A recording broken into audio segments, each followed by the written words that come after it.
ধর্মযুদ্ধে যখন নেমেছিস তবে যা, যুদ্ধ কর। কি হলো রে, দাঁড়িয়ে পড়লি কেন? যা, যাকে বাঁচাতে এসেছিস তাকে উদ্ধার করে নিয়ে আয়।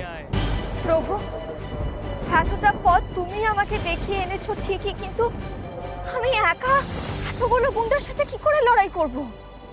বিশ্বাস করে তুই ভয়াল গঙ্গা পার করে চলে এলি, তাও তোর মনে সংশয় কাটলো না? নিজের ভেতরের শক্তিকে চেন, নিজের শক্তিকে বিশ্বাস কর। ধর্মযুদ্ধে যখন নেমেছিস তবে যা, যুদ্ধ কর। যুদ্ধ করেই সত্যকে প্রতিষ্ঠা কর, ন্যায়কে প্রতিষ্ঠা কর। এই নে। আজই ডাউনলোড করুন আর এনজয় করুন আপনার পছন্দের শো।